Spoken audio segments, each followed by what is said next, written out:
A nombre del Movimiento Pro Costa Rica le agradecemos su compañía. El Movimiento Pro Costa Rica está conformado por un grupo de ciudadanos preocupados por el presente y por el futuro de Costa Rica. Dentro de ese marco de preocupación quieren que usted ejerza su derecho al voto, pero un voto informado. De ahí que estemos conversando con los candidatos a la presidencia de la República. Le damos la bienvenida a don Carlos Alvarado del Partido Acción Ciudadana.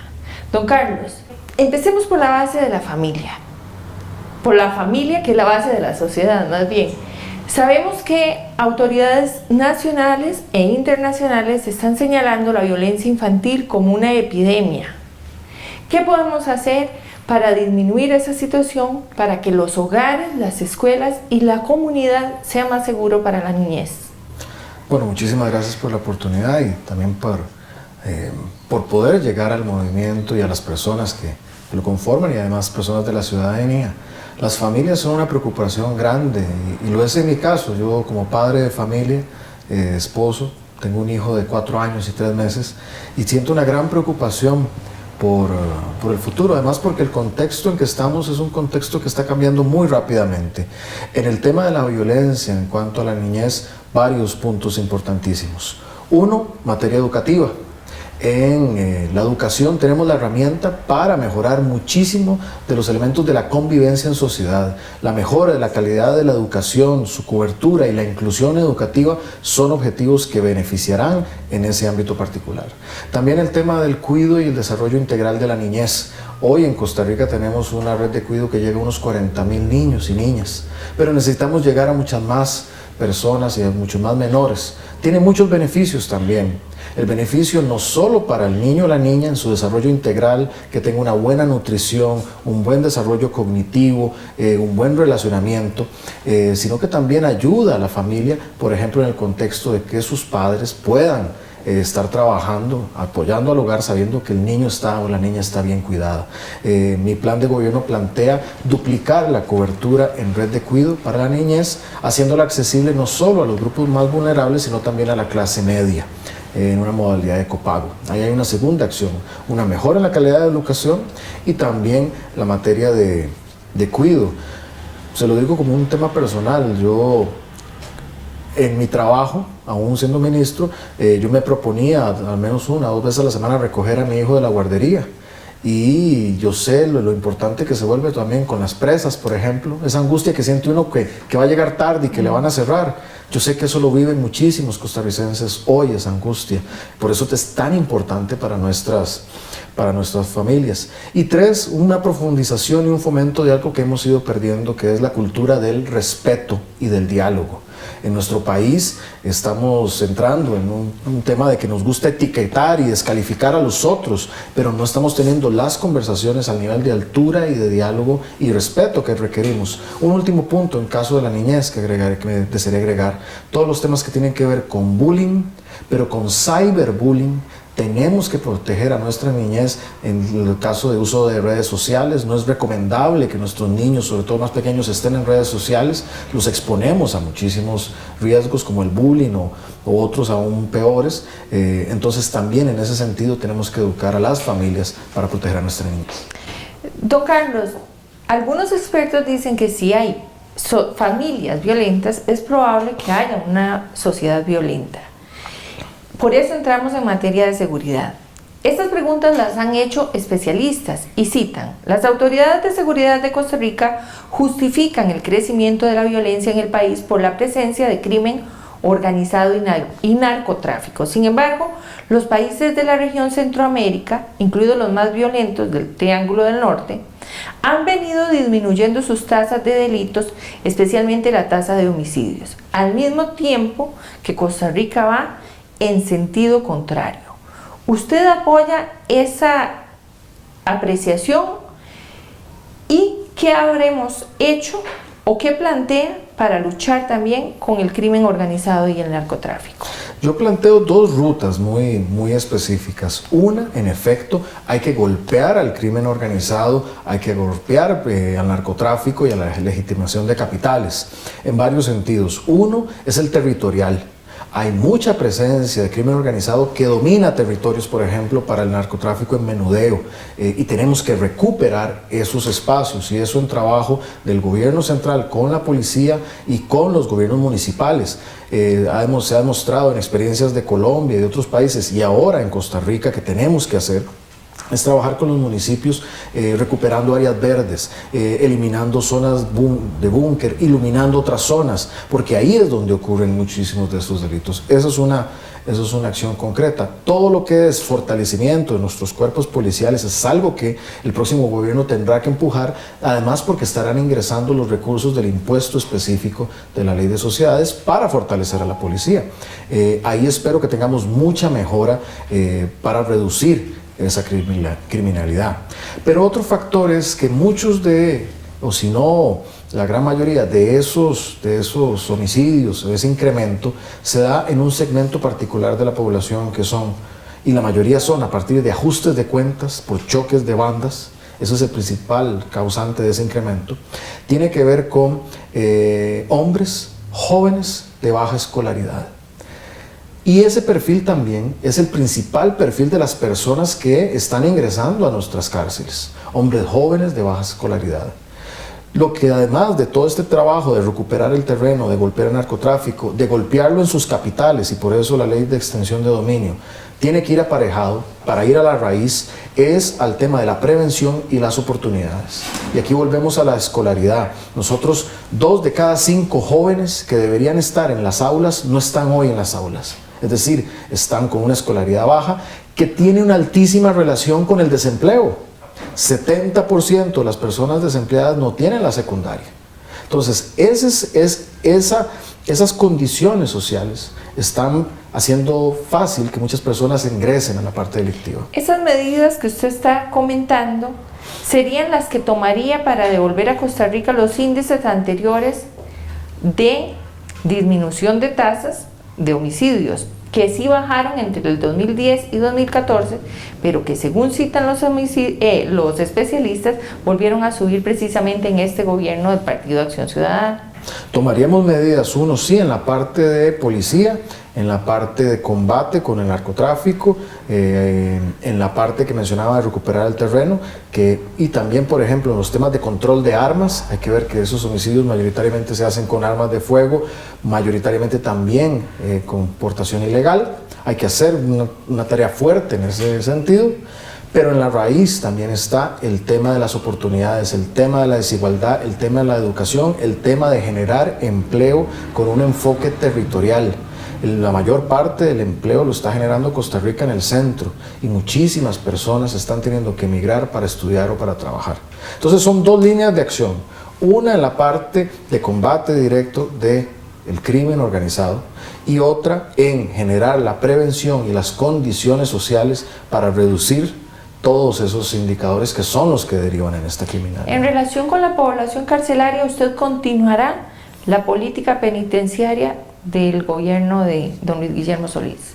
Hay que profundizar en cuál es la política penitenciaria, porque en esto ha habido mucha, creo yo, desinformación. Cuando un tribunal, el Poder Judicial, determina que hay que pasar a algún privado de libertad de un régimen carcelario a un régimen semi-institucional, es una orden de un juez que se le da a quien debe ejecutarlo, en este caso el Ministerio de Justicia. Un poder le indica, instruye a otro poder, y en este caso el Ministerio de Justicia, como administrador del sistema penitenciario, lo instruye a hacer ese traslado. Eso es lo que hoy se ha denominado liberaciones masivas, que ese no es un término apropiado. Lo que se está haciendo es pasando a una persona de un régimen carcelario a otro semi-institucional a partir de una serie de criterios del Instituto Criminológico y otro. ¿Cuál es la política que yo seguiría? Yo seguiría una política, por ejemplo, esta administración construyó 3 nuevos centros penitenciarios, cárceles, que antes no estaban, y eso logró reducir el hacinamiento carcelario de más de un 50% a menos de un 28%. ¿Y eso por qué es bueno para la sociedad? Es bueno para la sociedad porque el objetivo del sistema penitenciario no es exclusivamente tener alejado de la sociedad a aquella persona que comete un delito y que tiene que cumplir que tiene que vivir la responsabilidad de su acto. A una sociedad como conjunto le sirve que esa persona que ingresa ahí entre en un proceso de capacitación, de reflexión, de rehabilitación para poder insertarse nuevamente productivamente en la sociedad. Si son esas las políticas a las que nos referimos, sí, yo avanzaré y de una manera decidida en esas políticas. No podemos como sociedad simplemente agarrar a alguien y meterlo a la cárcel y pensar que esa fue la solución. Hay que pensar que ese es un puesto de trabajo, una persona menos trabajando, es una familia menos con ingresos que también tienen que ver cómo salen adelante. Don Carlos, muchas veces con una gran dosis de estereotipos le atribuimos la inseguridad ciudadana a los extranjeros. Es correcto.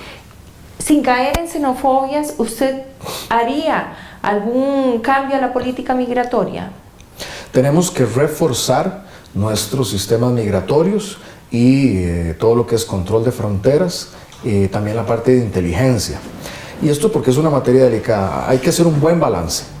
Por un lado, nuestra economía depende importantemente del trabajo migrante. En agricultura, cerca del 50% de los trabajadores de la parte agrícola son migrantes, es decir, nuestra producción agrícola depende del trabajo migrante. La seguridad privada, mayoritariamente migrantes. El servicio doméstico, que sirve a nuestras familias en mucho de la labor doméstica para que la gente pueda trabajar, es migrante en gran parte. O el sector de construcción también tiene un importante componente de trabajo migrante. Hay otro perfil de migrante, que es el pensionado extranjero que viene a retirarse aquí, que trae su renta, que es positivo. Y otro, un tema que es el turista, que Costa Rica tiene una gran necesidad de la parte turística. Entonces nuestra migración tiene que considerar esos componentes. También existe otro perfil de persona que nos visita, que es algunos que vienen a delinquir. Un sistema migratorio para nosotros tiene que ser lo suficientemente fuerte, ágil, tecnificado, para permitir esas migraciones que son positivas para nuestra economía, al tiempo que se identifica un sujeto, un individuo, una individua, que no está o que no viene para el bien del país, pueda detectar y pueda actuar rápidamente. Esa es la complejidad que tenemos, pero hacia eso. ¿Y eso qué significa que tenemos que hacer? Dotar de más plazas en la parte migratoria. Por eso se hacen filas en los aeropuertos muchas veces, por no tener suficiente personal, y eso afecta a nuestro turismo y nuestra competitividad. Sistemas de información, cooperación regional, para poder identificar mejor, incluso con datos biométricos, aquellas personas identificadas como delincuentes en otras partes del mundo. Ese es el trabajo que hay que hacer, que es un trabajo muy a detalle, muy sofisticado, pero que estoy convencido que lo podemos hacer. Pasamos a materia de salud institucional. Específicamente, ¿cuál sería para usted el mecanismo idóneo de nombramiento de personas, miembros de la Junta de Directivas, y centrándonos en la Caja Costarricense del Seguro Social? En la Caja del Seguro Social es una institución tripartita, es decir, tiene participación por parte de los patronos, y son representantes de UCAEP, los nombrados. Tiene representación de trabajadores por parte de la representación sindical, también cooperativa, y tiene representación de gobierno. Entonces, es lo que ocurre cuando se renueva la Junta Directiva, es que se presentan nóminas de las diferentes partes para que sean así aprobadas por el Poder Ejecutivo, y el Poder Ejecutivo nombra eventualmente tres Para de sus usted en representantes. este momento está bien la idoneidad de las personas que conforman la Junta Directiva. No cambiaría ese método de representación, mas sí creo que debemos ser mucho más estrictos, juiciosos y abiertos para las personas que se somete a consideración para estos puestos, porque la Caja es la segunda institución más grande del país y la que tiene probablemente la segunda institución que maneja más presupuesto de la República, solo superado, si no es de entender, por el Ministerio de Educación. Entonces tiene que ser un proceso en el que tanto la representación sindical como la patronal y el gobierno tienen que esmerarse, y ahí sí, yo sí vería que se haga a través de concursos para nominar a esas personas, pero para ver sus atestados. Y eso es algo que hay que hacer en el caso de la Caja, y como ha quedado recientemente evidenciado en otras instituciones, en los bancos, por ejemplo, públicos, y en los procesos de elección de otros representantes, en el caso de los diputados. Lo que pasa es que hoy nuestra estructura jurídica no permite mayor apertura de eso, pero tenemos que ir hacia eso. Igual en el caso de los magistrados. En el caso particular de la Caja, yo lo que haría es un proceso amplio para que se nombren las personas más idóneas en ese proceso. ¿Cómo garantiza la sostenibilidad del sistema de pensiones? Las últimas decisiones tomadas de la mesa de diálogo lo que nos dan es un margen para adoptar unas medidas y ganar tiempo en la sostenibilidad. Uno, creo que tiene que seguir el diálogo tripartito. Hay que recordar que la Caja es un modelo que está basado en el acuerdo de gobierno, trabajadores y el sector que contribuye, el sector empresarial. Uno tiene que seguir bajo un modelo tripartito. Es falso decir que un presidente llegará e impondrá una solución, porque la Caja tiene su autonomía derivado de ese modelo. Entonces hay que seguir ese proceso. Desde mi óptica, lo que garantizará la sostenibilidad tiene que ver con ampliar la base contributiva. Hoy un 40%, es decir, 4 de cada 10 trabajadores están en la informalidad. Es decir, no están cotizando para el seguro de salud, probablemente están utilizando la seguridad social, pero a la vez no están cotizando para una pensión. Y eso afecta la sostenibilidad presente y futura del régimen. Y hay otro llamémosle bono, que estamos desaprovechando ahí, que es la incorporación de las mujeres a la fuerza de trabajo. Hoy, solo 1 de cada 3 mujeres que pueden trabajar están en la fuerza laboral, muy asociada con los temas de cuidado. Entonces, si nosotros ampliamos esa base contributiva, estaremos generando mayor sostenibilidad en el tiempo. Y luego, eventualmente, no necesariamente ahora, pero sí hay que discutir el tema de la magnitud de las contribuciones, cuánto pone cada quien, la edad de pensión y probablemente, y eso es lo que yo he sugerido, la edad de pensión tiene que verse escalonada. No es lo mismo la expectativa de vida de una persona que ya se pensionó, de la que está trabajando hoy y de la que empieza a cotizar, llamémosle a los 18 años. Alguien joven hoy tiene una expectativa de vida por los avances en salud y otros que puede incluso prolongarse a más de o incluso a los 100 años. Entonces, para esas personas que hoy están iniciando a cotizar, podemos empezar a pensar en un sistema escalonado de pensionarse a mayor edad, pero esa es una discusión que debemos dar. Siguiendo con los temas que usted ha mencionado, pero específicamente en empleo, ¿cuál sería su política para precisamente insertar más a la mujer en el sector laboral, pero en equidad de condiciones que los hombres?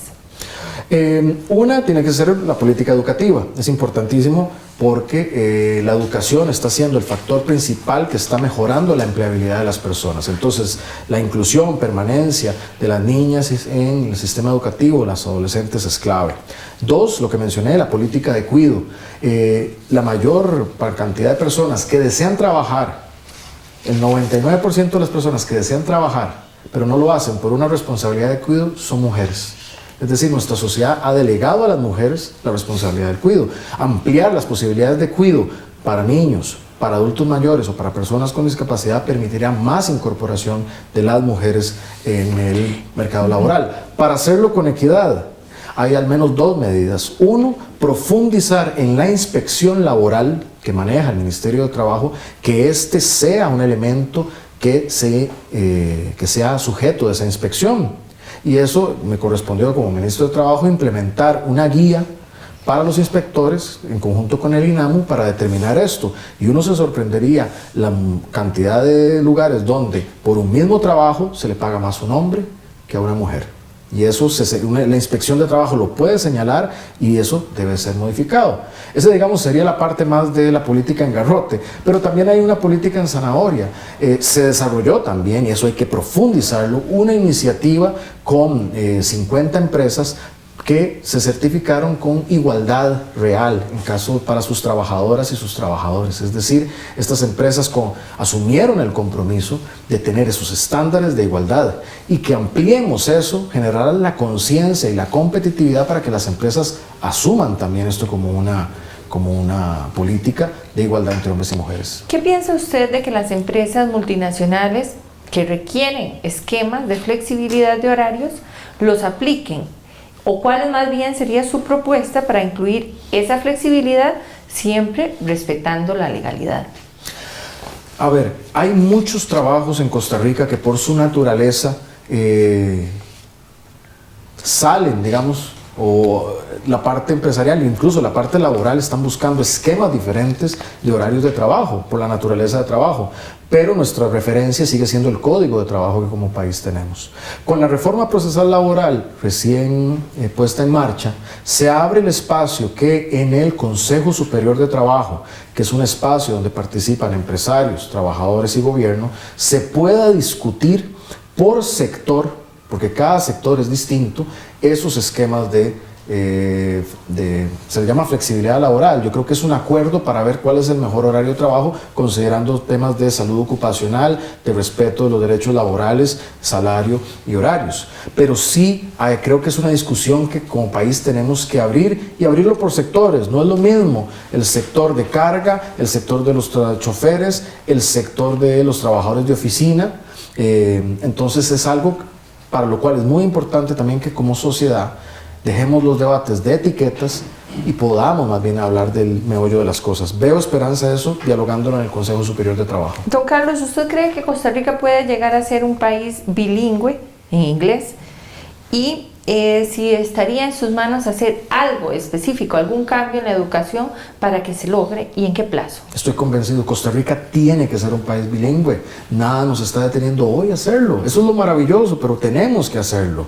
10% de nuestra población habla inglés. Mayoritariamente es la población que o ha pagado para esa educación, o que lo hace por educación privada o por un nivel superior, pero eso demuestra que es fácil para nuestra población. De hecho, el inglés que se habla en Costa Rica es apetecido por muchas empresas porque es muy bueno, pero no estamos aprovechando esa ventaja competitiva. Tiene que ver mucho con elevar el nivel de competencia de nuestros educadores en inglés, certificarlos, avanzar agresivamente y positivamente con los centros que capacitan. Yo estoy proponiendo un programa en el INA para superar los 35,000 personas graduadas en inglés. Hasta hace poco el INA solo gradúa 12,000 personas, lo cual es muy poco para lo que estamos necesitando. Pero yo visualizo que en un proceso de capacitación de nuestros educadores desde su formación, tanto en las universidades públicas como en las universidades privadas, hay que recordar que 8 de cada 10 educadores se forman en una universidad privada. Entonces tenemos que trabajar con las universidades privadas para que el inglés o la segunda lengua que tiene este educador va a transmitirse durante 10 años a las aulas, y vamos a tener gente no que pasa un examen de bachillerato o un examen en inglés, sino una persona que se certifica en inglés. Y si naciones como Holanda o Suecia, pequeñas, lo han logrado, Costa Rica lo va a lograr, pero necesitamos determinación. Yo veo eso en un plazo de unos 10 años, porque toma un periodo. Pero ¿dónde empieza? En capacitar a todo el profesorado para que esto sea un objetivo país. Y en mi plan de gobierno, la educación, y lo repito siempre, esto es consistente porque creo en ello, la educación es el punto número 1 de mi plan de gobierno, porque eso impacta a todas las demás dimensiones de la vida. Hablando de educación, vamos a la academia y lo que a veces piden las empresas de mano de obra. Siendo usted ministro, ¿detectó realmente que hay un divorcio? ¿Y qué es lo que más le conviene a Costa Rica de preparar esa mano de obra? Me refiero a esto, ¿qué es? ¿Debemos preparar lo que las empresas nos piden o lo que el país, o lo que quisiéramos mejor para el país? Vicky, déjeme contarle, porque eso es un tema que me apasiona y es lo que yo veo como país que podemos hacer, y por eso yo me meto en esto, porque en verdad creo que esto lo vamos a hacer, pero necesitamos determinación. A ver, Costa Rica es un país pequeño, tenemos 5 millones de habitantes. Nuestro principal recurso no es el petróleo, no son los minerales, no es un canal interoceánico. Nuestro principal recurso es la gente y lo que ha hecho en su historia. ¿Qué ha hecho en su historia? Abolir el ejército, proteger el ambiente, ser diferente. Pero somos un país pequeño. Y nuestro principal bien, siendo la gente, es que la eduquemos. Y la eduquemos bien, bilingüe, con altísimas competencias. Hoy, como les digo, tenemos una economía que crece al 4% y que está demandando gente de alto nivel de capacitación. Pero al mismo tiempo tenemos un desempleo del 8.5%. Mayoritariamente, ¿de qué personas? De gente de baja capacitación. Tenemos entonces un mercado que pide contratar más personas, que puede ampliar sus operaciones, pero no tiene a la gente. Y gente buscando trabajo, pero que no tiene lo que está pidiendo este mercado. Esta es la realidad del país, un desfase en eso. Por eso la educación es clave para equiparar en oportunidades. Pero no solo la educación, viene lo que usted plantea. No podemos educar simplemente, sobre todo en niveles medios y superiores, sin dos cosas. Uno, un sistema nacional de empleo. ¿Qué es un sistema nacional de empleo? Es la forma en que hay una mayor coordinación entre la prospección laboral, es decir, en qué van a estar contratando las empresas, también territorialmente. Tengo un ejemplo muy fresco casualmente de San Carlos. La mayoría de los jóvenes sancarleños graduados en inglés terminan trabajando en el sector turismo, porque esa es la oportunidad que hay. Pero tenemos un excelente inglés en San Carlos que podríamos usar para el sector servicios, pero ahí no estamos empujando ese sector.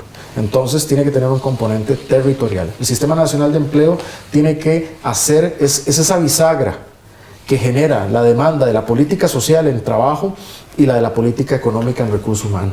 Eso es lo que tiene que hacer un Sistema Nacional de Empleo. Y lo tercero entonces es mucha información.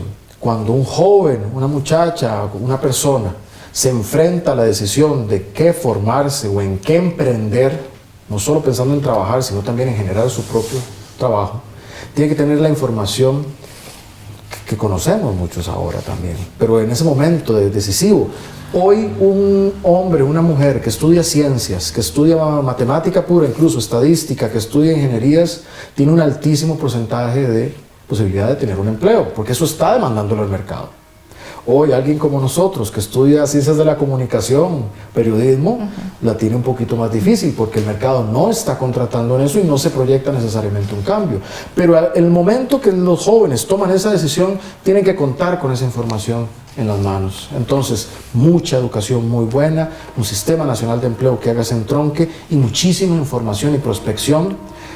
También le sirve eso a las empresas, reduce los costos porque la gente llega ya con nuestras capacidades. Pasamos a otras preguntas de economía, que es el déficit fiscal. Los especialistas del movimiento Pro Costa Rica mencionan: ¿qué proporción del ajuste cree usted que debe realizarse vía ingresos o aumento de impuestos? ¿Y qué proporción debe ser por la vía de reducción de gastos? ¿A qué nivel propone llevar ese déficit y en qué plazo?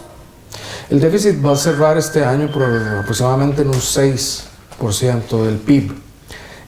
Una reforma debe llevarlo a, y yo propongo eso en un plazo de 4 años, a un 3% del PIB.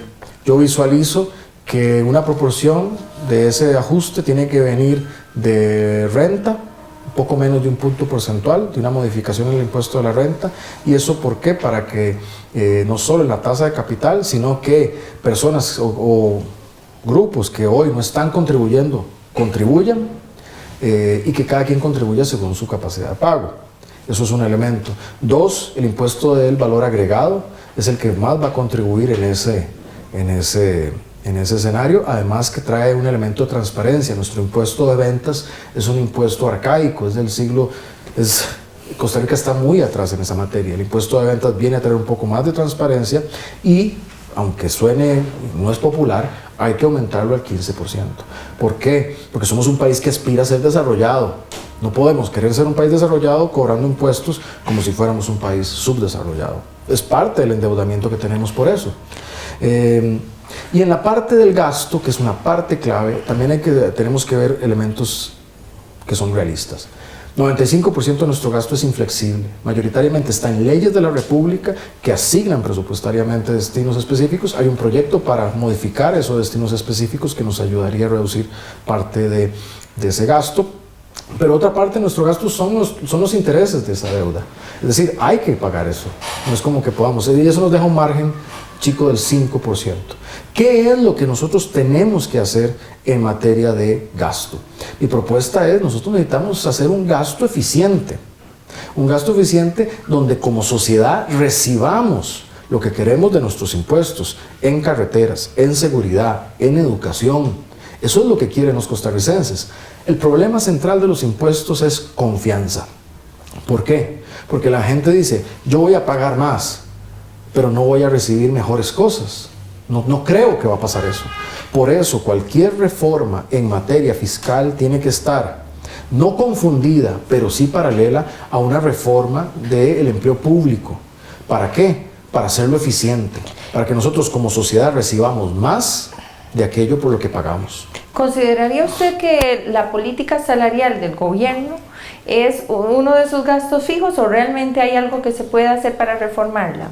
Sí, se puede reformar haciendo que haya eficiencia, es decir, que la remuneración vaya acorde con una evaluación y también con una generación de competencias y capacidades en nuestro personal. Es que hemos caído en una trampa. A veces pensamos que simplemente haciendo un recorte masivo del empleo público vamos a ser más eficientes. Y yo creo que es una trampa que hemos caído.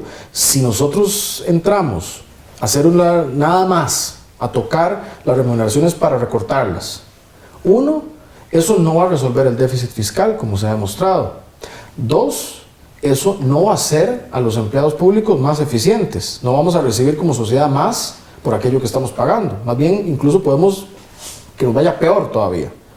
Entonces, esa no veo yo que sea la ruta. Pero además, cuando fui ministro y sobre todo en el periodo que me correspondió, los aumentos en cuanto a los ajustes salariales fueron hechos con la fórmula inflación, es decir, se ajustó la inflación. ¿Qué es lo que hay que cambiar? Que no sean las anualidades automáticas, lo que se paga es antigüedad, sino que esté relacionado con el desempeño de la gente. Y en relación con lo que son las entidades autónomas, si bien no son reguladas al 100% a la hora de solicitar sus presupuestos, ¿cómo haría usted para cambiar el déficit del país si la fórmula actual para aprobar el presupuesto se basa en subejecución y no en eficiencia del gasto? Hay varios temas en eso. El déficit primario es el que compone el gobierno central y es donde estamos más golpeados. Por eso las instituciones más ineficientes siguen siendo los ministerios, porque son las más golpeadas por el tema de déficit. Pero el gobierno, bajo el modelo que tenemos de administración pública, de rectoría del presidente y del ministro de ramo, puede dar directrices generales, pero directrices al fin a las instituciones autónomas. Además, como lo veíamos antes, muchos de los nombramientos corresponden a el Poder Ejecutivo y él puede pedir y dar línea, el presidente, y eso es lo que yo haré, de cómo deben funcionar estas instituciones. En esa materia tenemos que ver a todas las instituciones, y eso ha costado en Costa Rica, pero hay que hacerlo, y para eso se necesita claridad y una buena rectoría. Hay que ver todas las instituciones como parte de un Estado. No puede ser que el déficit fiscal parezca algo del gobierno central, pero que no le interese a las instituciones autónomas. Yo buscaría ese modelo de una rectoría fuerte en la cual se alineen los actores para trabajar en equipo y conseguir los objetivos país. ¿Cómo resumiría usted su política cambiaria? En relación a lo que es tipo de cambio dólar... macroprecios, inflación, tasas de interés, tipo de cambio. Yo creo que esta administración ha hecho un buen trabajo desde el Banco Central en esa materia. Se ha buscado y se logró la reducción de tasas de interés, lo cual es positivo para la economía. Eso hay que profundizarlo, pero también para eso hay que trabajar el tema del déficit fiscal. El déficit fiscal es lo que está poniendo la presión en nuestras tasas de interés. También necesitamos reducir el costo de intermediación de nuestros bancos públicos, principalmente para reducir el costo del dinero. De los préstamos.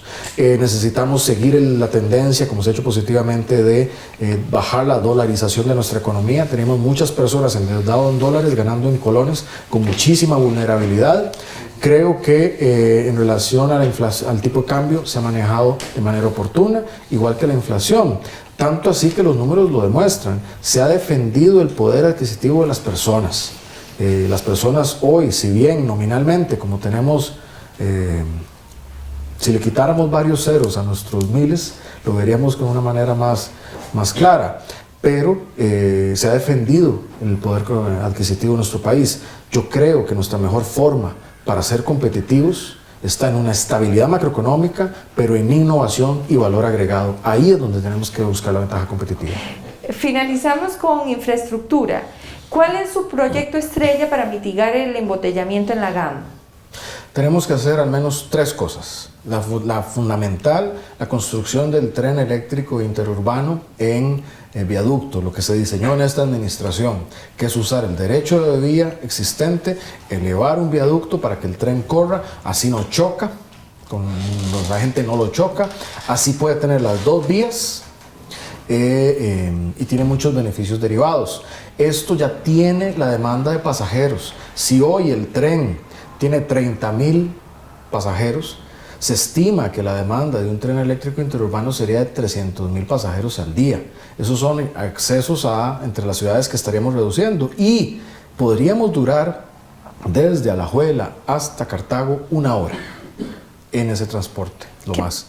Ese sería un mecanismo para reducir todo lo en materia de presas, pero no es suficiente. Se requiere hacer una sectorización del transporte público de los buses, porque hoy todos los buses de todos los sectores ingresan al GAM. Lo que necesitamos es que los buses sectoriales recojan en cada sector y que una única línea o dos troncales entren al GAM y de esa manera reducir los buses que están ahí. Pero eso tampoco es suficiente. Necesitamos entonces generar estaciones intermodales para poder hacer efectivamente estos intercambios, que sean seguras y que la gente pueda llegar a pie, en bicicleta, en carro privado, en tren o en bus y que vaya a los distintos lugares. Pero esto también necesita ¿qué? Necesita de un ordenamiento urbano. ¿Para qué? Para que sea más atractivo densificar, es decir, construir en vertical cerca de estos nódulos. Entonces, en vez de que se expanda la huella como ha crecido en San José y en el GAM, logremos repoblar y concentrar y eso va a ser más competitiva nuestra ciudad, va a abaratar costos de los servicios, porque en vez de tener que ir a desplazarse cada vez más a poner servicios, los servicios van a estar ahí. Pero esto requiere ordenamiento urbano, un trabajo entre el gobierno central y los gobiernos locales. ¿Cómo financiaría la obra vial que hace falta en Costa Rica? Hay una obra vial que tiene financiamiento por el BID, lo que falta es todas las preingenierías para echar a andar esos proyectos. Lo que yo he propuesto es generar un grupo de alto nivel que genere sus estudios de la gente más capacitada de las instituciones para echar a andar esas obras que tienen financiamiento, y para las obras que no tienen financiamiento debemos echar mano de las alianzas público-privadas, de los distintos modelos, fideicomiso, concesiones, utilizar el mecanismo de peaje, sea oculto, sea de casetilla, para financiar muchas de estas obras. Hay también planteado los proyectos para utilizar los fondos de pensiones como mecanismo de financiamiento de las obras, pero esto no significa que vamos a coger la plata para ponerla aquí y no pasó nada más. No, se pone ahí como una inversión por la cual hay que igual pagar un peaje o algo, pero para generar mayor rentabilidad de esos fondos de pensiones, pero tener esa disponibilidad de liquidez para hacer obra, y eso es una idea que está ahí planteada. El principal problema lo tenemos en todo caso en la gestión, en las instituciones que están encargadas de la gestión. El financiamiento, tengo certeza de que no será problema cuando resolvamos que podemos hacer las obras. Por eso tenemos que retomar la confianza, es decir, hacer esas obras. Por eso hacer ese tren es tan importante. El próximo gobierno, sea el candidato que se ponga aquí, tiene que decir lo siguiente: va a hacer la Ruta 32, va a ampliar la concesión en la 27, porque hay que hacerlo como país. Eso no es un tema de que quiero o no quiero. Hay que hacerlo, hay que terminar la carretera San Carlos, hay que hacer la carretera Florencio Castillo Cartago, hay que hacer San José San Ramón, porque eso es el rezago de 30 años que tenemos. El compromiso está en hacerlo. La diferencia está en quién lo puede hacer y cómo. Por eso yo me he enfocado tan claramente en cómo hacerlo y con qué herramientas. Y tengo la confianza de que podremos hacer muchísimo en los próximos 4 años. Don Carlos, tiene 30 segundos para decirle a los ciudadanos y a las ciudadanas por qué usted merece ser presidente o quiere ser presidente de la República.